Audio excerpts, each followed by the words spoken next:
Hello students, particularly math students of 11th class.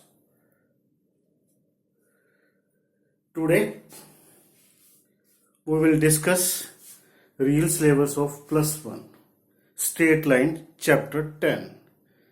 Slope is very important part of straight line. Slope कल भी हमने first video में देखा था.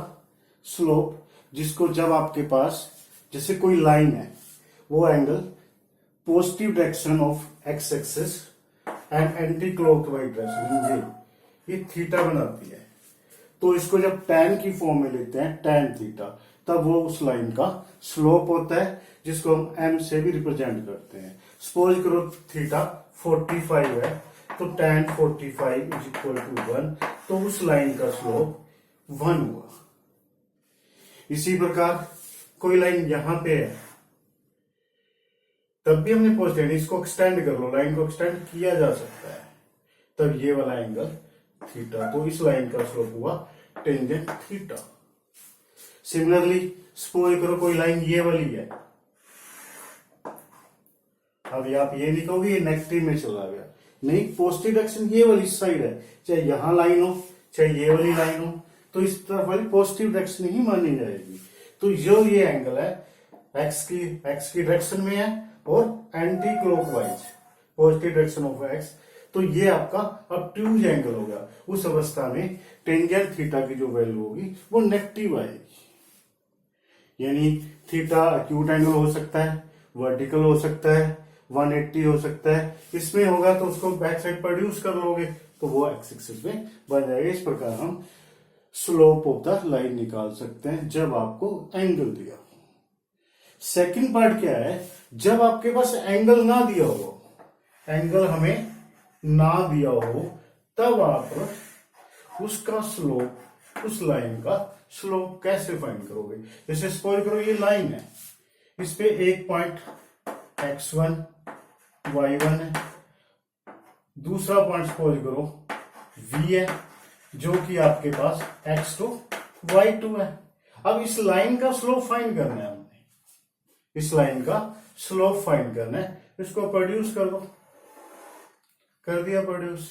उसके बाद इस पॉइंट से इस पर परपेंडिकुलर ड्रा करो, इस पर परपेंडिकुलर ड्रा करो, इससे इस पे ड्रा करो. यद्यपि हमें पता नहीं है ये एंगल कितना है, हमें स्टेटमेंट में नहीं दे रखा, किंतु हमें फाइंड तो यही करना है ना, तभी स्लोप आएगा.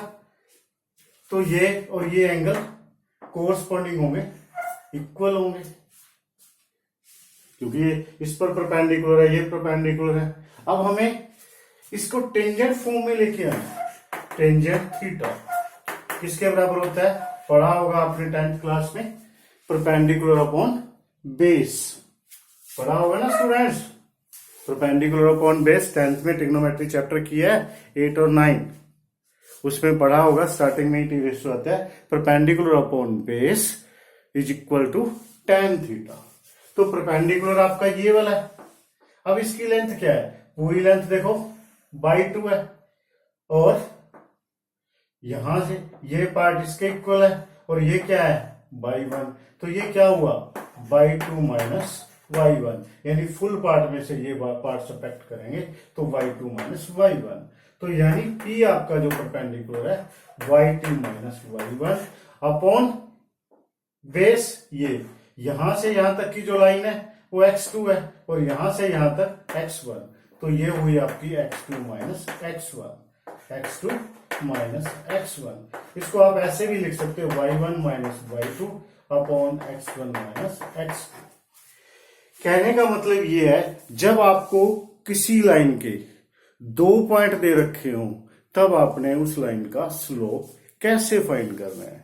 यानी when we have to given 2 points, then how to find slope that line. उस लाइन का स्लोप कैसे फाइंड होगा, तो बड़ी इजली इसको मैं एक सेपरेट लिख रहा हूं. तो उस अवस्था में स्लोप क्या होगा, जब आपके पास 2 पॉइंट्स दे रखे हो, when you have to given 2 coordinates, then find the slope of that line, this method. y2 minus y1, x2 minus x1. This is 2-point form of the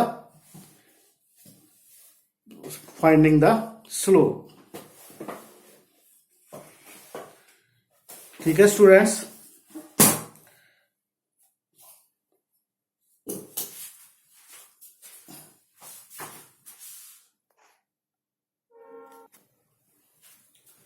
now second case of this line. Suppose करो line आपकी इस type से होती, suppose करो line इस type, तब ये obtuse angle बनाती, तब ये ऑब्ट्यूज एंगल बनाती, तो ये आपका 180 माइनस थीटा होता, तब भी कोई प्रॉब्लम नहीं है. तब भी आपको इसी, यानी तो आपको 2 पॉइंट्स दे रखे होंगे, इसी मेथड से आप सोल्व करके देखोगे तो आपको यही मिलेगा. यानी आपका स्लोप अगर नेगेटिव आता है तो इट मीन्स ऑब्ट्यूज एंगल बन रहा है, जब आपके पास पॉजिटिव आता है तो इट मीन्स एक्यूट एंगल बना रही है वो लाइन. Very simple. ठीक है जी, तो ये था आपके पास स्लोप फाइंड करने का मेथड. अब हम कंडीशन फाइंड करेंगे. ये लाइन, 2 लाइनें पैरेलल कब होंगी और 2 लाइनें परपेंडिकुलर कब होंगी. अगर 2 लाइनें पैरेलल होती हैं, सपोज करो आपके पास ये XY प्लेन है, ठीक है. अब ये 2 लाइनें पैरेलल है, एक अल्फा बना रही है, एक बीटा बना रही है. ठीक है, इस लाइन का स्लोप क्या होगा, टेंजेंट अल्फा. इस लाइन का स्लोप क्या होगा, टेंजेंट बीटा.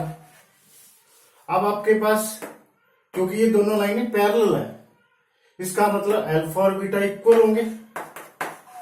कोरस्पॉन्डिंग एंगल दोनों तरफ tan से मल्टीप्लाई कर दो, tangent alpha equal tangent beta. इसका मतलब अगर इसकी स्लोप m1 है, इसकी स्लोप m2 है, तो m1 m2. यानी when slope are equal then those lines are parallel. जैसा कि देखो यहाँ अल्फा और बीटा 2 लाइनें पैरेलल हैं, तो उनके कोरस्पॉन्डिंग एंगल इक्वल होंगे. दोनों तरफ tan से मल्टीप्लाई करोगे, tan ऑफ यानी m1 इक्वल m2. ठीक है स्टूडेंट्स, जब 2 लाइनों के स्लोप इक्वल होंगे तो वो लाइनें पैरेलल होंगी. किंतु एक पॉइंट और भी है, तो उनका कोई कॉमन पॉइंट नहीं होना चाहिए लाइन का. अगर ये 2 लाइनों का, यानी वो बाद में आएगा पार्ट, जब 3 पॉइंट्स आपको दे रखे हो, उसके हम 2 स्लोप निकाल सकते हैं. जब आपको 3 पॉइंट्स दे रखे हैं ए बी सी, क्योंकि अभी हम 2 पॉइंट से किया है, पहले ए बी का स्लोप आ जाएगा, फिर आपके पास बी सी का स्लोप आ जाएगा. ठीक है, अगर उस केस में दोनों स्लोप बराबर हैं और एक पॉइंट कॉमन है, तो वो तीनों पॉइंट्स कोलिनियर होंगे. याद रखो, अगर सिर्फ कोई पॉइंट कॉमन नहीं है किंतु दोनों का स्लोप बराबर है, तो वो पैरेलल है. अगर आपको 3 पॉइंट दे रखे हैं, हमें कोलिनियरिटी चेक करें. कोलिनियरिटी का मतलब तीनों points lie on the same line, तब हम उनमें से कोई एक पॉइंट को कॉमन मान लो. कोई जरूरी नहीं है ए को मानना, बी को मानना, सी को मानना, कोई भी आप एक कॉमन पॉइंट मानो, तो आप उस कॉमन पॉइंट से 2 स्लोप निकालोगे. अगर वो दोनों का स्लोप इक्वल आता है बट एक पॉइंट कॉमन है, so these 3 points are collinear. ये आपको कोलिनियरिटी की कंडीशन है. यानी आप कोलिनियरिटी के भी पॉइंट हमने कंडीशन लर्न कर ली. उसके बाद लाइनें कब पैरेलल होती हैं. अब नेक्स्ट जो कंडीशन बचती है वो हमारे पास बचती है परपेंडिकुलर की. जो नेक्स्ट कंडीशन बचती है, लाइनें कब परपेंडिकुलर होंगी. लाइनें कब परपेंडिकुलर होंगी, देखो सपोज करो हमारे पास ये XY प्लेन है, कोई लाइन है, एक ये है, एक ये है. ये दोनों लाइनें परपेंडिकुलर बना रही हैं. सपोज करो एक लाइन है, तो एक ये लाइन है, एक ये लाइन है, ये दोनों परपेंडिकुलर एंगल बना रही हैं. ठीक है, तो हमने इसकी कंडीशन बतानी है. एक लाइन आपके पास सपोज करो L1 है, दूसरी लाइन सपोज करो L2 है. दोनों लाइनें एक दूसरे पर परपेंडिकुलर 90 डिग्री करना है, तो उसकी कंडीशन क्या होगी. सपोज करो ये एंगल आपका अल्फा है, पॉजिटिव डायरेक्शन वही, और एंटी क्लॉक ये एंगल बीटा है। ठीक है, अब आपको पता है जो अल्फा एंगल है वो किसके बराबर है, इन दोनों के सम के बराबर ना। जो आपका अल्फा एंगल है इन दोनों के सम के बराबर है, यानी 90 प्लस बीटा, 90 प्लस बीटा।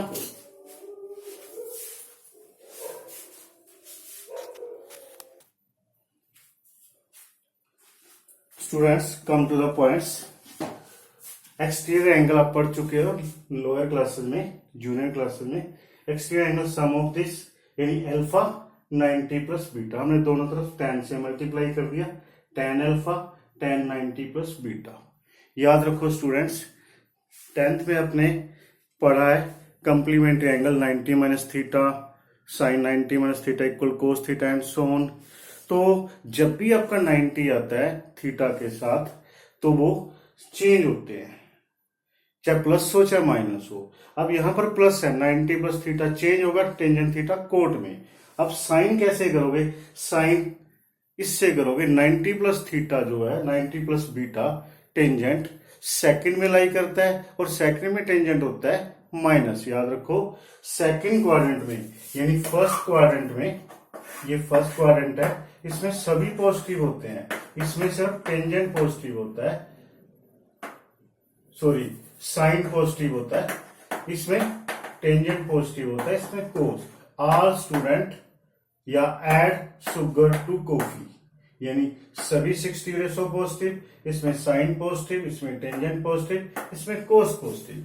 तो 90 प्लस बीटा है तो टेंजेंट तो चेंज हो गई टेंजेंट कोट में, तो minus cot B, minus cot B को बीटा को सॉरी माइनस कोट बीटा को ले सकते हो -1 अपॉन टेंजेंट बीटा। और टेंजेंट बीटा क्या है, तो आपके पास देखो टेंजेंट अल्फा को हमने m2 माना था और टेंजेंट बीटा को L1 किया है तो m1 माना है, तो ये आपका m1 होगा। Cross multiply m1 into m2 equal, यानी दो लाइनें कब परपेंडिकुलर होंगी, जब उन दोनों के स्लोप की प्रोडक्ट -1 के इक्वल होगी। यानी जब एक दूसरी लाइन के स्लोप एक दूसरे के इक्वल नेगेटिव रेसिप्रोकल होगा, यानी एक दूसरे के इक्वल होंगे किंतु नेगेटिव रेसिप्रोकल के साथ, तब हम कहेंगे दो लाइनें परपेंडिकुलर। अब आपको कोरिलेटिव वाला पता चल गया, स्लोप सेम होंगे किंतु एक पॉइंट कॉमन होगा। अगर सिर्फ स्लोप इक्वल है तो वो लाइनें पैरेलल होंगी, जब लाइनें परपेंडिकुलर होंगी दोनों की प्रोडक्ट दोनों स्लोप की प्रोडक्ट -1 होगी।